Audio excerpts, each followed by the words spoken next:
Welcome to the Microgreens Mastery Podcast. I'm your host, Jonah Krochmalnek. Together, we'll explore the art of turning tiny seeds into a thriving microgreens empire, sharing insights, coveted secrets, and strategic wisdom from building one of Canada's largest microgreens farms.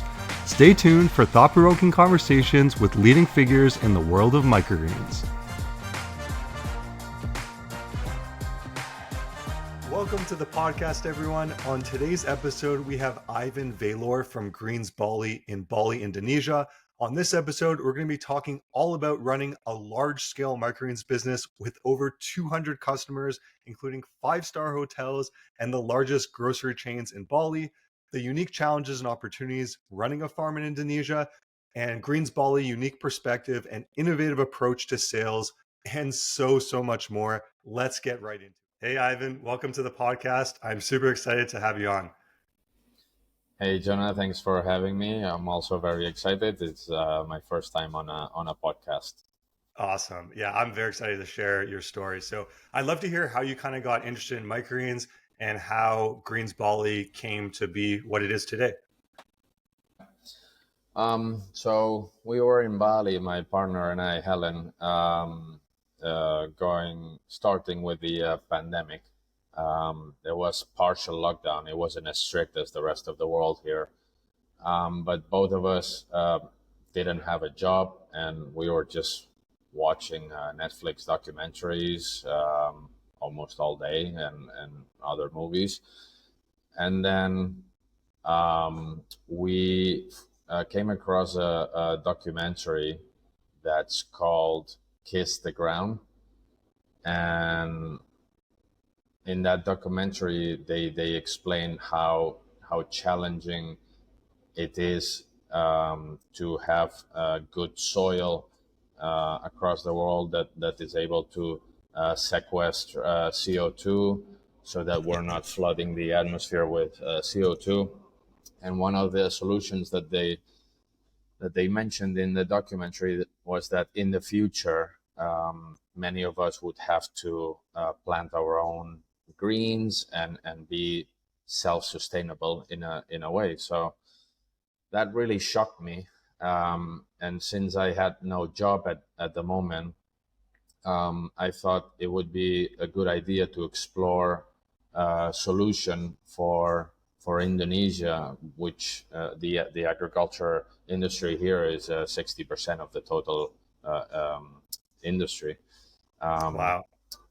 So I thought, well, the impact in Indonesia is going to be much greater than most parts of the world. So we could think of a solution to solve that. So first of all, what we did is we planted our own garden in the villa that we were rented. We planted tomatoes, we planted onions, potatoes, and other things. And once it was planted, I was like, okay, well, now I have to wait like 4 months to eat something. So I was like, this is really slow. It's very annoying. So I started YouTubing and looking around. What can I plant at home? What can I grow fast and eat every month? And I came across this YouTuber from a farm in the US called Boston Microgreens. Nice. And the guy, funny enough, lived in Spain, so we had something in common. I started following and asking him a lot of questions. And then I decided to try to plant microgreens with a small tray next to my desk with a clip-on lamp on the desk pointing down at the floor and see what happened. And in 7 days, I had a fully grown tray of radish microgreens looking amazing, and I was really, really impressed. I was not expecting such a yield, such a like bushiness of the whole tray and everything, and I was really impressed. So that's basically how it started. We decided to plant more, and then we went around to the restaurants, our favorite restaurants here in Bali, to a Spanish tapas restaurant and to other people. And one guy said, wow, this is amazing. No one is growing this here. If you can grow 1 kilo of this variety for me every week, I'll buy this from you. And I was like, okay, well, I have 150 grams in one tray. That means I need to plant more than 5 trays to fulfill the demand of this guy only. And basically everything kind of snowballed. One guy told the other, and we were the only ones in Bali, and we were in a small villa. And at that time we had a 20 square meter room. It was really small. We were buying shelves, like IKEA shelves, just to put the things, and the lamps, the cheapest lamps. We didn't know anything about lights. So yeah, we did a very, very small setup until we just couldn't fit anymore in that villa. And over time we met someone who was expert in raising funds, and a venture capital was very interested in investing in these type of businesses, and it made sense for them to invest in vertical farming in Indonesia. We were the third vertical farm in Indonesia and the first one in Bali. So we secured an investment after depleting all our savings, all our parent savings, and everything. We secured an investment of $120,000 to build this warehouse. This is total facilities 1,000 square meters. Oh wow! This is in my background. This is Farm 2, we call it. This is where we have the baby greens. Yeah, so everything really snowballed from the moment we brought the trade to the Spanish tapas restaurant. That's awesome. Yeah, that's a great story. What an interesting and fascinating story on how you guys started. That's awesome. That's really great to hear. It's kind of funny. You mentioned Boston Microgreens. I was actually just there a couple of weeks ago, or maybe a month ago now, and I did a full farm tour at their facility, and it's on YouTube now for anyone that's interested in checking it out. Small world. That's how you got into it. Yeah. So I'd love to hear kind of who you sell your products to. So it's so far I hear restaurants is one of your customers. Is that your main customer base, is restaurants? Yes. So we have a total customer base of around 220 customers. Wow. Around 60% of that is restaurants and hotels. So we categorize by Oreca channel. Restaurants and hotels are 60%. And then the rest is supermarkets and distributors. Supermarkets are really important for us because we started really, really early with them, and we evolved our relationship to be almost a partnership today. They give us very good visibility, which sparks interest of individual customers who want to buy directly on our website. And then it opened a new category for them that they didn't have before, and it's really good. So supermarkets generate a big chunk of the volume. Almost 50% of the volume comes from supermarkets. They are regular. They don't have too much care on whether the products are sold or not on their shop. So they will order regularly Monday, Wednesday, Friday, or depend on the shop, Tuesday, Thursday, Saturday, and they just order. If something they have not sold, they will just remove and replace with new products, because they assume they have a wastage percentage, and and that's what they do. In terms of restaurants and hotels, we are in the top 10 5-star hotels in Bali. Challenging relationships here, I'm sure maybe the rest of the world as well. They are Yeah. very demanding people, demanding in the sense of quality and timing and delivery schedules and so on. So to organize, same as supermarkets, by the way, to organize your whole business oriented to fulfilling all these little logistic details, quality standards, and so on is was very challenging, very challenging. And today we're still have a lot of things to improve. And then the restaurants is more relaxed, more friendly relationship, but at the end of the day, if you increase your customer base of restaurants, you can grow much faster than, because supermarkets, there's only so many. Yeah. There's uh, 47 shops in Bali. We are in 29. Wow. And then hotels, high-end hotels. There's 150 in Bali. We are in 46. Um, Wow. and then all the tourist oriented restaurants, we are almost in all of them, but there's just so many that you can go to. Yeah, that's incredible. Like you guys have completely dominated the market in Bali, and it's a market that, in my opinion, it's a very tourist oriented place, but local income is very low. So it's got to be. I'm guessing most of, or if not all of your customers would be tourists or people that like yourself that moved to Bali from other countries that had a higher income.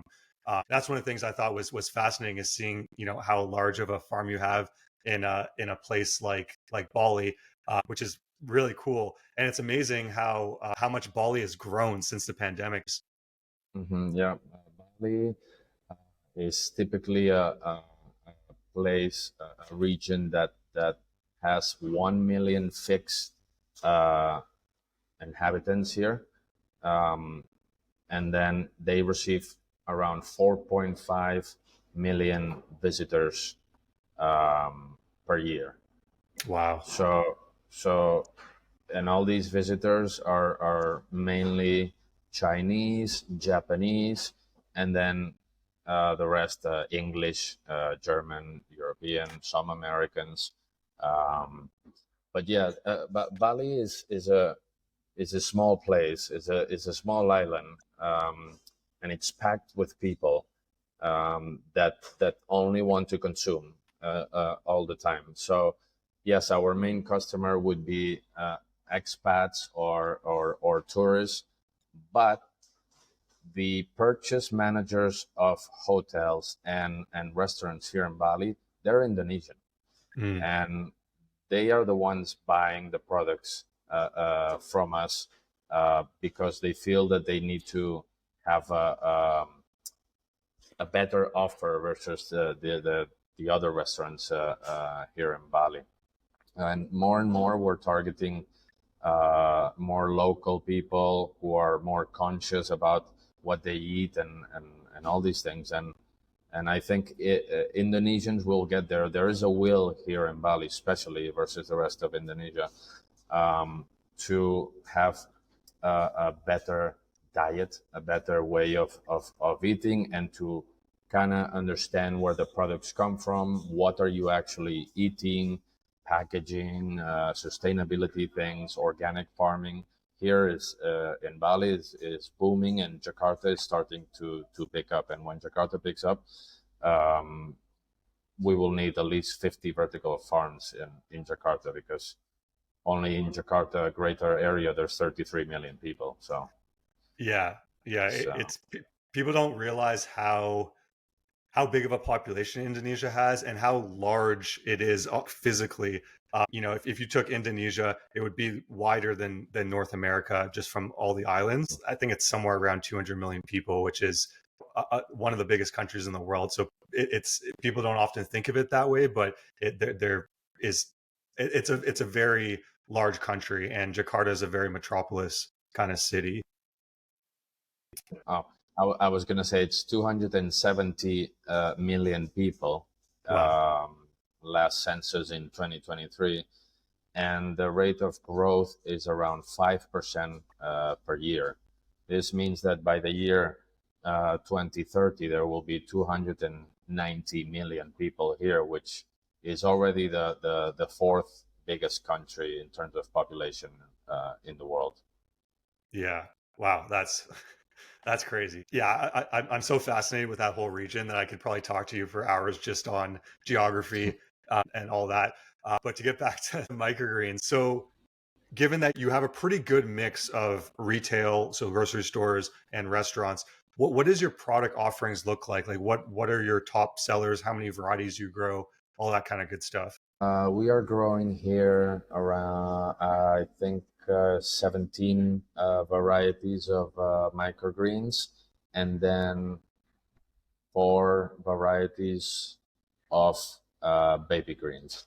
Now, in terms of best sellers, 4 of our products generate 80% of our total revenue. And that is green mustard microgreens, broccoli microgreens, red cabbage, pea shoots, and then there's a close follower there, which is red vein sorrel. We put red vein sorrel as a baby green because of the type of shoot that it is. All of these 4 products, we know they are in high demand, and I could build another farm like this and plant all these 4 varieties, and we would sell them all as well. But because you're always trying to catch up with your expenses and investments and the revenue and the cost, we are stable in terms of reinvesting and doing things again here. But yes, those 4 varieties. So when we started the company, we worked with a Spanish tapas chef, our first customer, Ruben. And I said, what would be interesting for a chef to have available? Like, what do you guys need? When you play around with your new menu, what do you need? And he said, well, it's very simple. We have a tasting wheel where we categorize how a plate would taste. Is it spicy? Is it sweet? Is it citrus? How is the plate built, and what flavors do we want to throw to the customer? So he said, if you are able to give me all the flavor spectrum available in microgreens, then that would help you go into many restaurants, because not everyone has the same tasting profiles, and here in Indonesia some cuisine is a bit spicy and so on. So we did that. We did the flavor wheel, and we tried to put 2 microgreens on every different taste. Wow. And we came across with, I think it was 10 at the beginning, but then people wanted more colorful and for decoration purposes also. So that wasn't in the tasting wheel, because usually colorful microgreens like red amaranth and these type of things, they are tasteless. Yeah.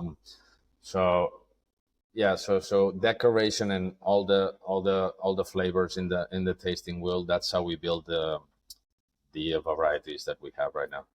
That's so interesting. What a unique way to look at, because like you think about approaching a chef, if you present it in a way that it's like, here's the different flavor profiles, and like you have, like, I don't know if you have like a chart or something, and then like doing the tasting, that's like a very great way to engage the chef or the owner of the restaurant, and be like, hey, you can literally use microgreens for no matter what type of dish you have, no matter what flavor you're looking for, we offer it. And it's like, how do you say no to that? So that what a great marketing technique to use to get into restaurants. I think that's genius.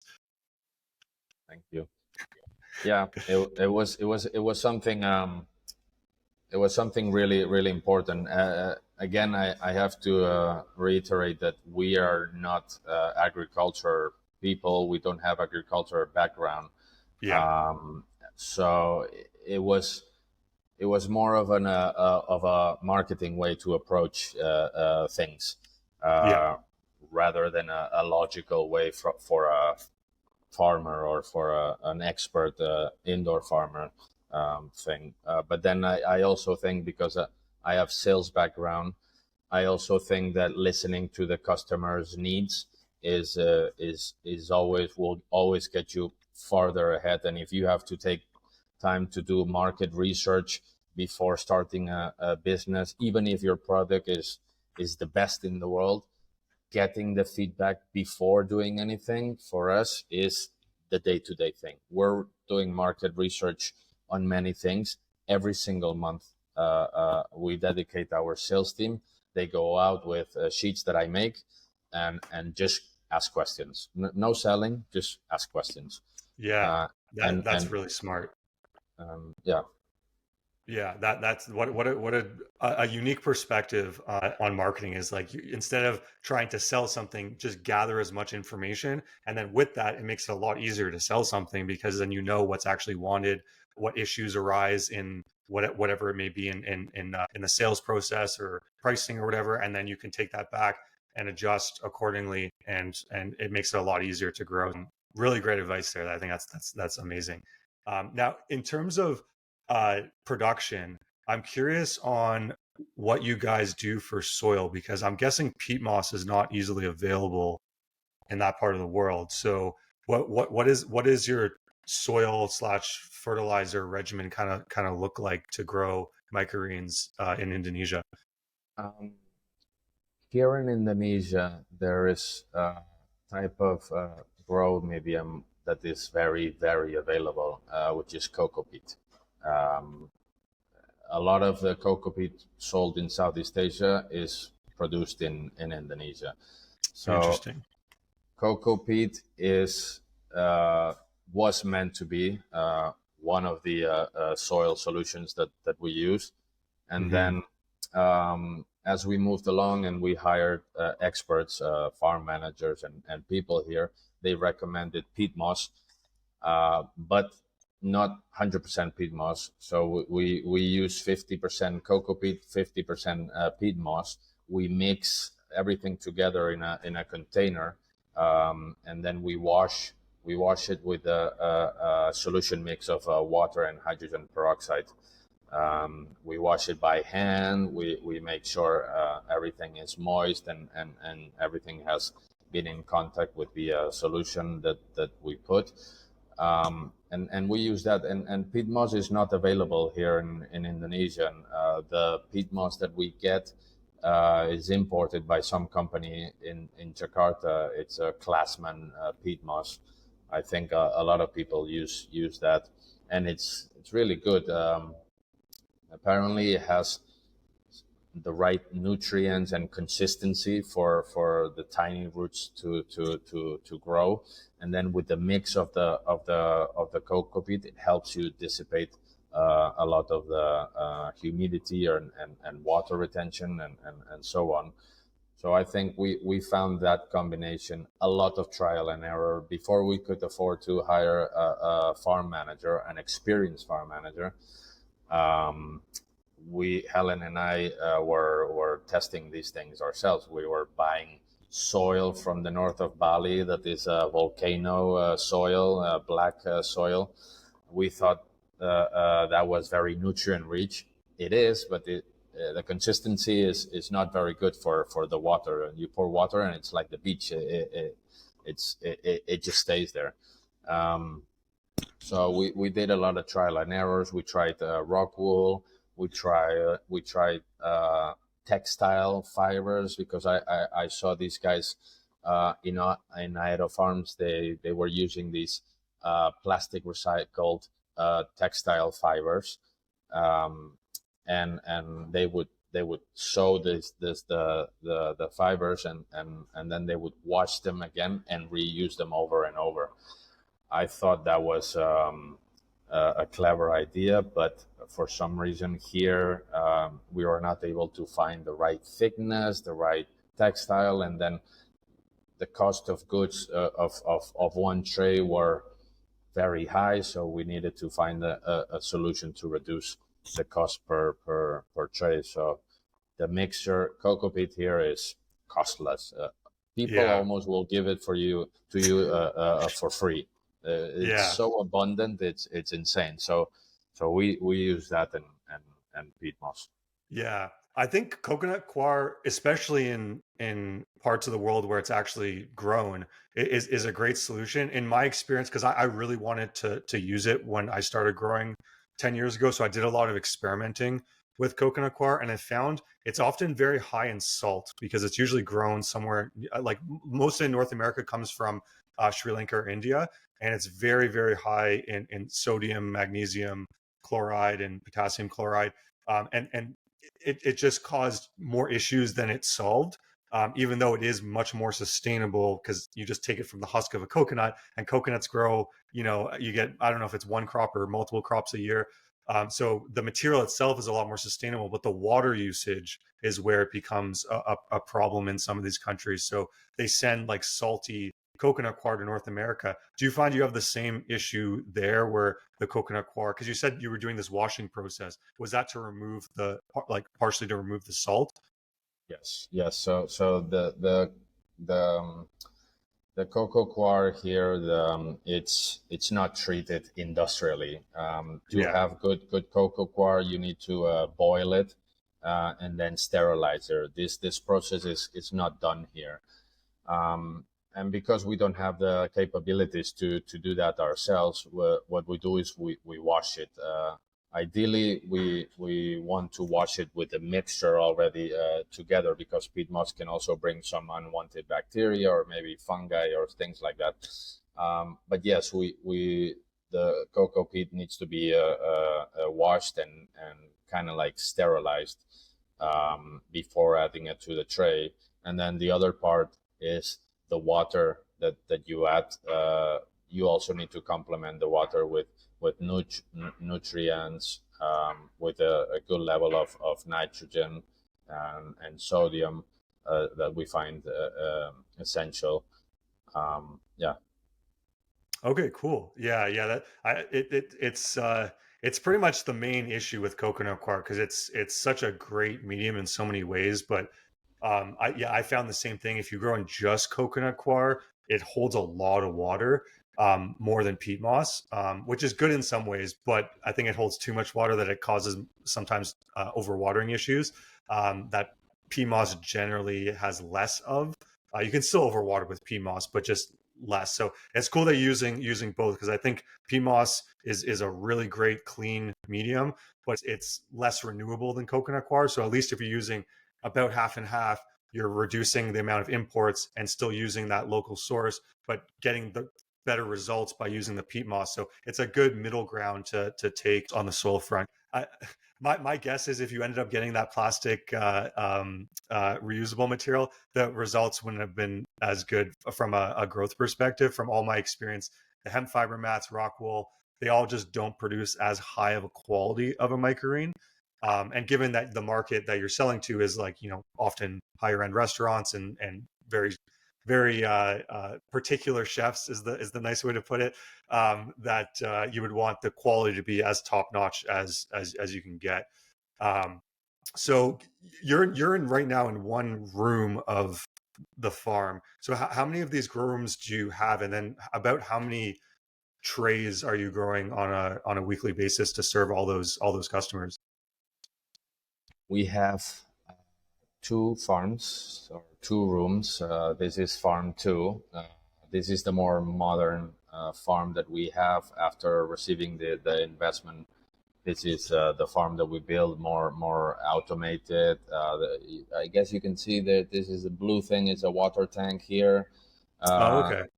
and then with the pipes, typical Yeah. system, flooding and everything. And the other farm is manual and is amateur and is what anyone would build in the first try. So typical shelves that you would find anywhere, Yeah. with modest light solutions, not automated. But we have a lot of capacity in there, because at the beginning we were just stacking things one next to another, and we said, hey, don't worry, just fit as many microgreens as trays as possible in this room, and then we'll figure out the rest. We are on a monthly basis, we are harvesting. We have 2,400 10 by 20 trays. Wow. And we are harvesting them around 2, sometimes 3 times a month on average. One big part of the trays is red vein sorrel, which is extremely challenging to grow and fulfill the demand that we have. Yeah. Especially because the chefs are very picky and they request 2 to 3 centimeter leaves, which means that you need to dedicate one person harvesting red vein sorrel leaves the whole morning during 1 hour. And in 1 hour, you can harvest 70 grams. One person can harvest 70 grams of leaves of sorrel. Wow. But in one day, we have demand of 1 kilo. So that is 4 people harvesting sorrel during 4 hours every day, and then in the afternoon another 2 hours, the same 4 people, so that it's ready for the morning. Because of this, you need to have, we out of these 2,400 trays, we have 400 trays of sorrel that are almost all growing at the same pace, so that we can harvest the leaves, and then we re-harvest a second growth until we discard the soil and the tray. But you need to have 400 trays growing almost at the same time, at the same size and everything, until so that you can redo the cycle again over and over. And that means 400 trays on the shells on the lights.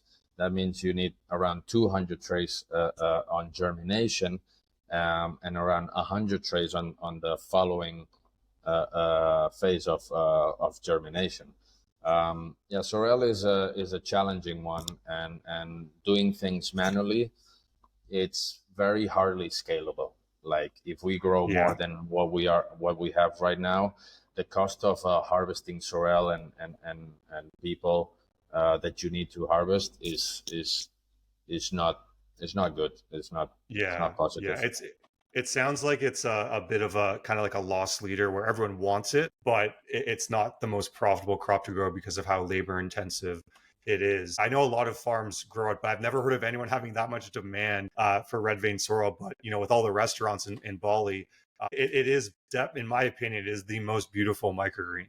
And it's unfortunate that it also happens to be one of, if not the hardest one, to actually have a good growing recipe. Have you ever considered selling them by the leaf instead of by weight? Because that like, I know with edible flowers people do that, and it sounds like it's much more used in that way. That maybe selling it by the leaf might be a better option to make it more viable. Yeah, we did consider this, but then you come across the fact that the packaging and the plastic that you're using, like if someone wants to buy 10 leaves and you have one plastic packaging for the same quantity of 100 leaves, for example, then you're just wasting a lot of packaging, and you, if you sell it in carton, then in a carton box, it doesn't hold as long as plastic. So yes, we did consider, but what we do is we grow pots, sorrel pots. So like mini pots that we have here in the NFT. We grow pots. It produces like a bouquet like this of leaves, and then chefs, they can pick, and it's a bit more affordable than a big pack of sorrel leaves that we have. So that's the alternative. Yeah, that's a good alternative considering how much labor it seems to be to harvest the leaves at that ideal size. I'm guessing it's a different customer that would buy the pot, because the ones that want the specific leaf want it to be 2 to 3 centimeters, not bigger or smaller sort of thing, correct? Yes, that's correct. Yeah. Okay, cool. So I'd love to hear more about what the average week looks like for you. It sounds like you have a pretty sizable production and team. So I'm curious on what yourself and Helen and what the staff kind of do on a weekly basis, and how, with microgreens, it's always 7 days a week, all year round. So I'd love to kind of hear how you manage all that and what an average week looks like. So here we are a team of 15, including Helen and I. Um, there's a farm team, there's a customer service team, there's a sales team, there's a delivery team, and then there's one accountant, um, and Helen and I. Typically, what we do is we have 6 work days in a week. I'm really pushing to have 7, but the staff is a bit angry about that. So typically what we do is at 6 in the morning, we harvest the remaining orders that we couldn't harvest the day before. So if you start on Monday, only one farmer came to work on Sunday just to water and look things around. But in the middle of the week, for example, the farmers would harvest part of the orders that we already know, so that the morning is not so busy. So at 6 in the morning, they harvest the remaining orders that they have for the day. They pack, and once the farmers are done with that, they start the watering process in the manual farm in farm 1. And after the watering is done and they have cleaned the area where they harvested, they will start planting and looking at the demands from last week, and well, we have a monthly plan, but we adjust things every week. They will plant, and after planting, it's already 12 in the morning. They will have their lunch break and so on, and in the afternoon they're only here until 2 p.m. So they will do the harvesting for the following day. In terms of our deliveries, because the traffic in Bali is horrible, we want to push for the orders to leave here as soon as possible. So we try to get the orders ready by 8 in the morning with all the labels, stickers, barcodes, and everything from supermarkets. We have it ready by 8 in the morning, but then we have to wait for a delivery guy who brings edible flowers from a indoor farm that we partner with. They grow the edible flowers for us. So we wait for that to arrive. And once that arrives, we separate the edible flowers for the orders, and we start the delivery. Deliveries can go from 9 in the morning until 3 p.m. in the afternoon. 9 in the morning is a chaos in Bali, but then everyone is at work. So at 10 in the morning, it's usually a good time to drive around. They go with the scooters, but we have a van for huge orders from hotels and supermarkets that we can use. Although I've seen it was faster to have an extra driver with another scooter, and then have more scooters on the road than using the car. This way they can split the order on the supermarkets. They can sort their way out through traffic much faster, and we deliver the products faster, because on a scooter you have the delivery bags that we fill with ice packs, and it's usually 2 to 3 hours the ice packs are useful. So after we deliver the orders, the drivers will come back. Some people paying cash, some people have credit terms, so they will either bring the cash back to the accountant, or just come back to the office here at the end. Then during the day, the sales team, we meet every morning, and we kind of decide whether we need to target customers that we have lost versus the previous month, or if we need to kind of do more relationships with the existing customers, so that we kind of hug them and let them know they are important for us. Usually that translates into a sales guy going there for a coffee, just chatting around, doing some jokes. Oh, by the way, I brought you this present, this thing that I was growing. Oh, baby Kel, we have this available for you now. If you're not buying it, well, you might want to consider it, and that's it. And then other days, the sales guys, they focus on targeting new customers. And because now we've expanded our offering, not only for microgreens and baby greens, we're also offering fruits and vegetables. Cool. After our partnerships with many farmers here, because we have a big customer base, we thought that it would be a great solution for our customers to have one supplier of everything. So we made agreements with local farmers here to get nice quality, nice prices. Here's a broccoli, for example. So the sales will go to do the delivery of samples. 2 or 3 days a week, we do delivery of samples, trying to target new customers. And then we evaluate when they come back they usually visit 10 new customers every day. And when they come back at 3 p.m., we have another meeting, and we deal with objections. In Indonesia, the mindset that we have in Europe or in the US, where I grew up, is very different here. Money is not as relevant as the rest of the world, perhaps. So we needed to kind of educate on how to measure their success and to set proper KPIs. So because of the culture here, when someone says no to something, like, hey, do you want this? And you say no to it, that's the end of the conversation.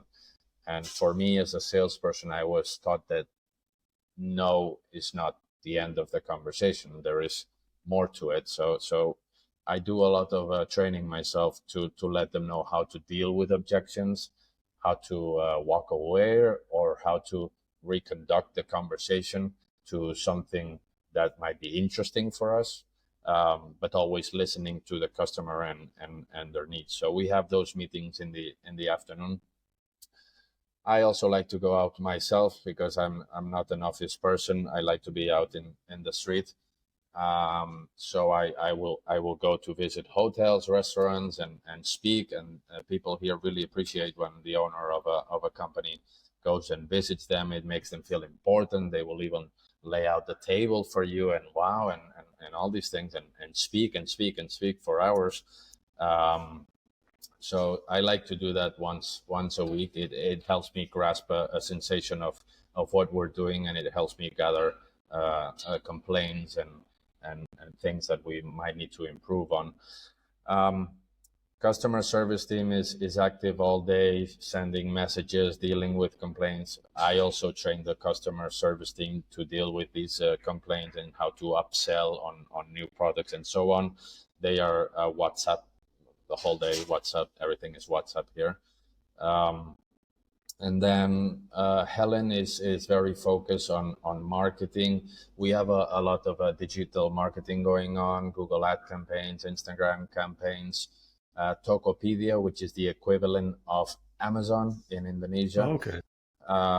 We have our products there, and we have promotions there. So Helen is a graphic designer typically, and she's been catching up with all this huge world of digital marketing and advertising, and she's doing that. She does the ads, she does trial and errors. She's a very good graphic designer, so we are constantly doing things for our Instagram or designing new labels. We're just about to launch our new labels right now, which you will see shortly. That's all of that is Helen's task, and producing materials for the sales guys that they need, brochures, things, and so on. That's Helen's task. And I think that's about it. I guess I should say that my task is would be to making sure that everything works during the week, and that everyone is doing their job. And in terms of production, that we don't have too many out of stocks, because we are experiencing some out of stocks at the moment. But if the out of stocks are not so significant to put up with another investment to upgrade the more shelves and so on, then we just move forward, or slightly increase the prices to slow the demand. Yeah, that's amazing. Like you have a full-fledged microgreen like masterpiece in the works. Like I feel like most microgreens farms kind of do the sales themselves. They do production, or at least part of the production themselves. That was the situation, I was in, even with a larger scale farm. But it sounds like you really have leveraged your time really well, to have all the different parts taken care of, so that you can focus on whatever is most important in that given period of time. Which it seems like, obviously sales is a big one. So it sounds like you're doing a lot of making sure the staff are well trained. I think it's also really smart to go actually visit the customers. I think a lot of people get to the point where you're at, where you have, I don't know, like about 15 staff, or 17, and they're spending all the time on the computer, kind of focusing on strategy and things like that. Where sometimes you have to actually be on the ground, as as a CEO of a company, and see what is actually happening. And I learned that from, there was an interview years ago with Elon Musk, where he was on the factory floor when they were struggling, and it was just like it was very eye opening to me, because you always think of people that own bigger companies, and they're just kind of like in their high tower watching things over. But actually being on the ground is not only good for relationships with customers, but also to understand what's actually happening on a day-to-day basis in your business. So I think that's great that you have the mixture of the two, of running a very successful microgreens business, and everything that comes with that, but also being ground zero and checking, to making sure everything's running smoothly, and doing whatever needs to be done that day to make sure everything, uh, yeah, runs smoothly. Um, um, you've been doing this for a relatively short period of time, just a few years. What do you see the trajectory of Greens Bali in the next few years, and how that kind of looks, with expansion? Sensitive topic. So I guess it's fair to say that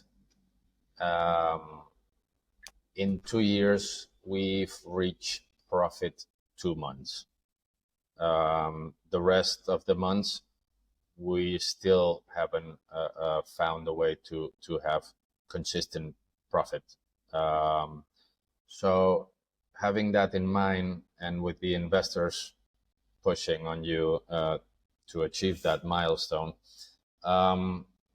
we know that Indonesia could hold 100, if not more, medium-sized vertical farms for sure, because the demand here is outrageous, and the agricultural landscape is not very well structured, and people are importing lettuces and lemons and oranges from China. Almost in Jakarta, where we went there, 90% of the fruits and vegetables are imported from China. That's just because the management and the climate conditions here are not very good to be able to fulfill such amount of produce that they need for the locals here. In that sense, we explored the possibility to build a vertical farm in Jakarta, double the size as this one. We had 2 investors lined up. The business plan was making sense. We were learning a bit from mistakes that we did here at the beginning.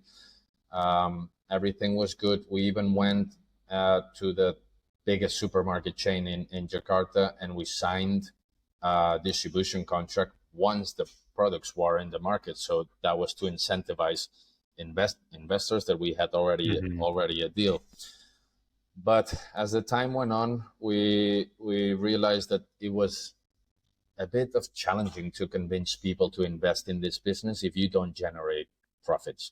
And at the end of the day, investors will look only for that, rather than seeing what are you doing for this planet, and what is your purpose. Some people might have more patience than other. Venture capital certainly don't. And it's become obvious to us that we need to invest our time in making sure that this works.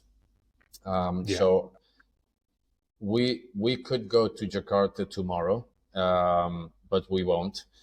And in terms of Bali, we have partnerships aligned to have other facilities here, without us investing in them. They people want to build farms here. Greens Bali will operate the farm for you. We will be your supplier of seeds, soil, and whatever, and expertise. So we are encouraging small entrepreneurs here that we can train, and that we can also buy the products from when we have that need.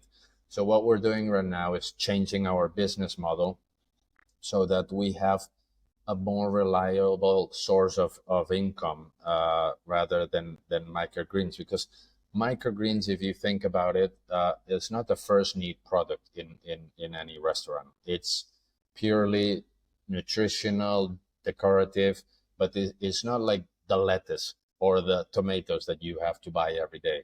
So since we realized that, we thought we might as well use our customer base to offer fruits and vegetables. And then once we have a income source, a new income source with fruits and vegetables, we might be able to provide that extra boost that we are lacking to reach profit, because we're there with microgreens, and the cost of goods, the gross margin, everything makes sense. It's just that we still need to reach that revenue level to offset the expenses that we have. And that we will achieve by becoming the leading fruits and vegetable supplier in Bali, and then we can top up with microgreens. I think that's the evolution that we're trying to achieve right now, rather than expanding as much as we would and seeing this as just as a building a monster or a multi-billion-dollar company. First, we need to really nail down a business model that can help us make a living, and can help us sell this business model to investors that see, okay, this is working, this thing is generating profits. Now you can expand to Thailand, to Vietnam, to Jakarta, to wherever you want. And we're ready to do that. It's just that we needed to take a step back.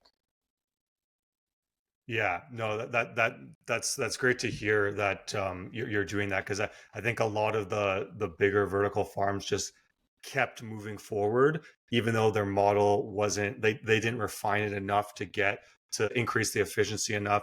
And sometimes rent can be very expensive, in at least in North America, for a vertical farming facility. And then electricity in a lot of places, like in Europe, that's what caused a lot of the farms to suffer when energy prices went up last year. So there's so many factors at play there. But I'm sure there's a ton of efficiencies you can gain in your system. Just like labor efficiency, I think, is a big one on farms.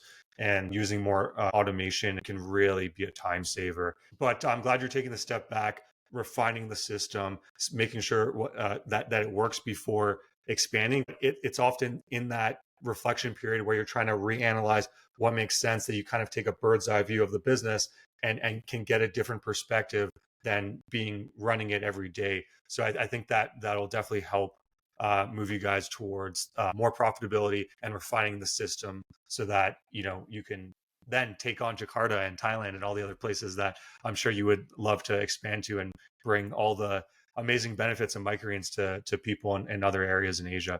So that's amazing to hear. I'd love to just going back to what you mentioned earlier about always asking questions to customers and trying to gather more information. I'm just curious if there's any major trends you've seen by doing that, and any valuable information that you'd be willing to share with other growers that you've kind of learned through that very extensive and important process. Yes. One thing I it was surprising for me to learn was uh, what did the restaurants appreciate most in our microgreens. Surprisingly enough, it was not the freshness. Quality was there in some comments, but it was our customer service. um, I think not many people realize how important it is for a company to be fully centered to the customer. And I see this in many companies here in Bali, when a lot of companies just look at themselves, how I can be cooler, how I can be greater, how I can be whatever, but they don't really have a strict focus to the customers. And the companies that say they do, 50% of them are lying. Um, so I think some of the learnings that we've had, it wasn't of the quality. We focus on quality. We always look at everything in detail. We don't sell packs that don't look good. We focus in quality, but one of the learnings most important is to have full customer focus and to integrate their feedback into your strategies. Fully integrate them. If you have 50, 10, 100, 200, no matter the size of your customer base, fully integrate any feedback from the customers into your business. That's the way for us to have a very loyal customer base, but also a customer base that the relationship is so great. I can go eat a dinner at the owner of one of the supermarkets here in Bali. It's yeah, that's one of the learnings. The other learning that we did when I tried to survey in terms of flavors, because of this region being so focused on spicy, the purchasing managers, they they kind of disregard the preferences of expats, which is not spicy. And then we saw that their preferred product to buy was green mustard, quite spicy, because they thought they needed to spice up all their dishes. So I was quite surprised that they would think that spicy. We need more spicy. Grow radish, grow green mustard, and it's quite surprised to see that was one of their preferred things, knowing the customer base they have. And then the last thing was the not so much related to the operation part, but the flexibility that we have in creating products for people. We do salad mixes, and now we do salad mixes with fruits and vegetables also. But we are able to fully adapt to whoever wants to buy a salad mix from us individually. We don't even consider, okay, we need 10 people to have demand for this type of product. No, we if someone, a chef or an individual, says that they would prefer a mix of X, Y, Z of our products, we'll make it for them, and we'll sell it and we'll bring it for them, and that's adaptability for us is a very, very important aspect, because you keep people engaged, you keep people feeling with your company, they feel important. Oh, they made this for me, and then that spirals into other things. So yeah, I guess. Yeah, no, that's great. Those are all very valuable insights with the customization. When you're doing things like that, kind of going out of your way to service customers and create that high quality customer service, it's in a way building your brand, because that loyalty is part of the branding, is that people buy your product, they love it, and they keep coming back, partially because of the product, but also because of the service that you're offering. And I think that's a great insight. And the latter years of of running my farm, I started thinking more about branding and things like that. Whereas the early years, I was just like, I'm going to produce the best product I can, as much of it as I can, get it out to people. I didn't focus on customer service in the way that you are. I was more just like, get as many people to eat microgreens as I can. That's the best way that I saw forward. But I think branding and creating loyalty through relationships can serve in the long run to create a much more valuable brand and valuable business, because no matter what happens, those customers are going to be loyal to you because of everything you've done up to that point. And it's just like any other relationship, like, you're just trying to build it and get rapport on both ends. And like you said, that's awesome that you can just go eat dinner at one of the owners of the supermarket chains you sell to. Like, that just speaks to the personal nature of how you approach your business and the products that you sell. On a more personal note, I'd love to hear what your favorite microgreen that you grow or consume is, that you just like eating on a daily basis or weekly basis on your own. I really like broccoli microgreen. I think uh, for a person that doesn't have experience with microgreens like myself, not so much experience. I mean, in a technical way, um, I was really surprised that a herb or a shoot this size could taste the same as a fully grown broccoli, and for me the flavor that the broccoli brings to any dish is remarkable. That's broccoli is by far my favorite, and then I would go on to more spicier things. I like as a good Spanish. I like ham. Sorry, omelet sandwiches, and then I would have omelet with green mustard or radish in a sandwich. I think that's one of the most spectacular pleasures in life. Um, and yeah, I think those two would be my favorites. Awesome. Have you ever tried putting broccoli microgreens in a smoothie?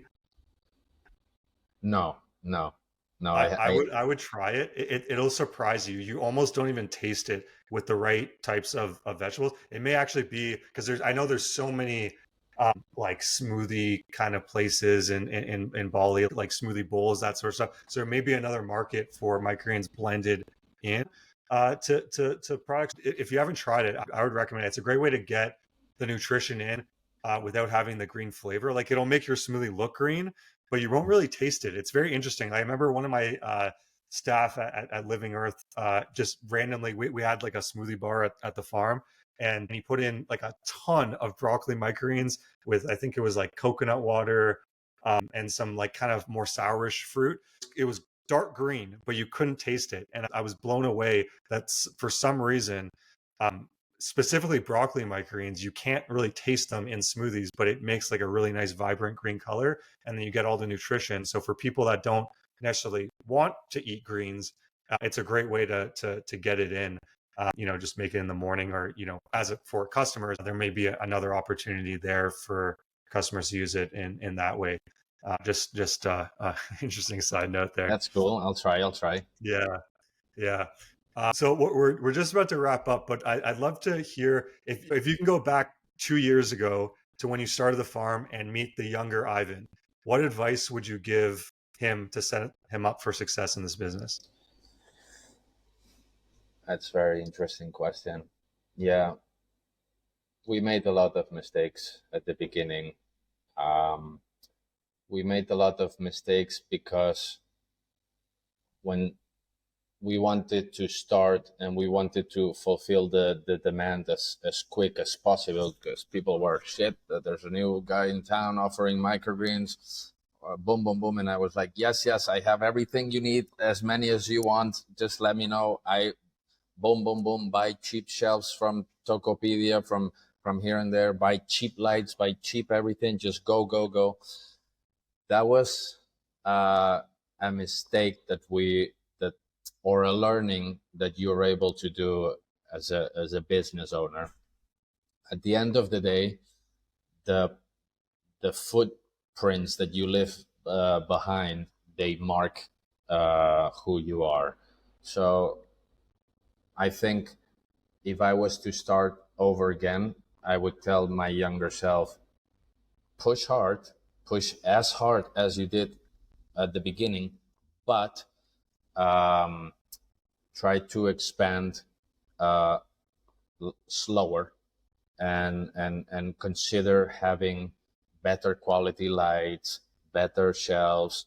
Consider also hiring experts to give you better advice on soil management, on seed supply, on yields, and all these things. Consider experts from the very beginning. YouTube cannot teach you everything.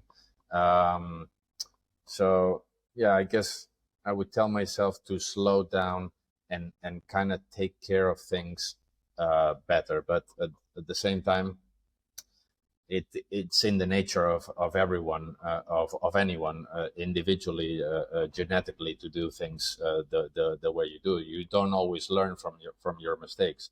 I'm very happy to make a constant mistakes and then learn from those. Otherwise, it's very boring.